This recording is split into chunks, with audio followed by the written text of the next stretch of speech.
श्री गुरुचरणकमलेभ्यो नमः। गुरुर्ब्रह्मा गुरुर्विष्णु गुरुदेवो महेश्वरा गुरु साक्षात् परब्रह्म तस्मै श्री गुरवे नमः।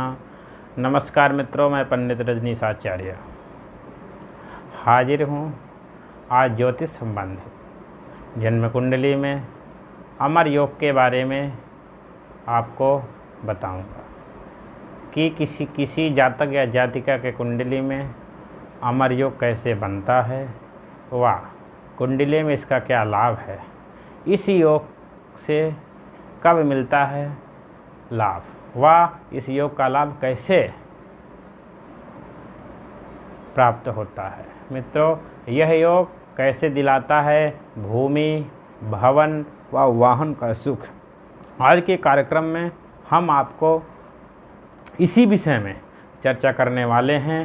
तो आइए मित्रों, आज हमारे चैनल को देखना ना भूलें व हमसे इसी प्रकार हमारे चैनल से जुड़े रहें व हमारा सहयोग आप करते रहें। मित्रों, ऐसे विशिष्ट योग के विषय में आपको मैं बताता हूं जिसे अमर योग कहते हैं। आप सभी के सम्मुख प्रस्तुत हूँ अमर योग।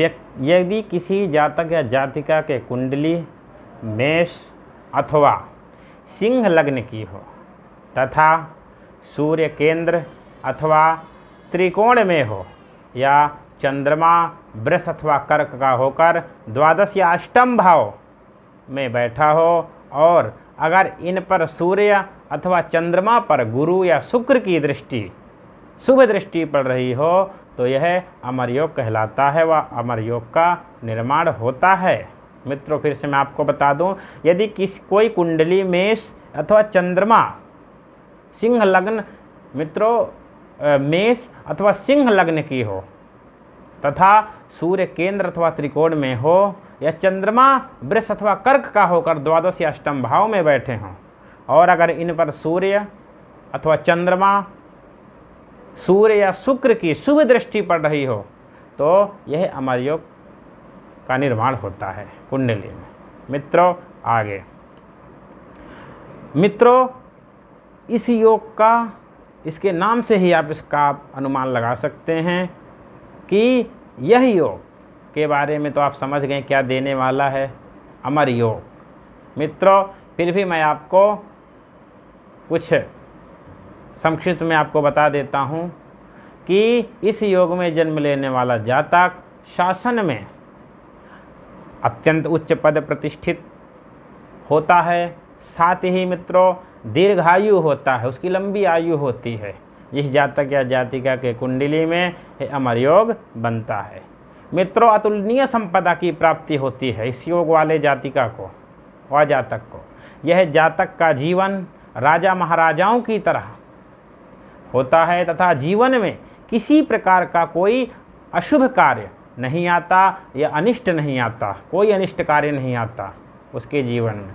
अथवा यूँ कहें कि इस जातक के सभी अनिष्टों का आसानी से हल निकल जाता है, अर्थात उसके सभी अनिष्ट स्वयं ही नष्ट हो जाते हैं जिस जातक या जातिका के कुंडली में अमर योग बनता है।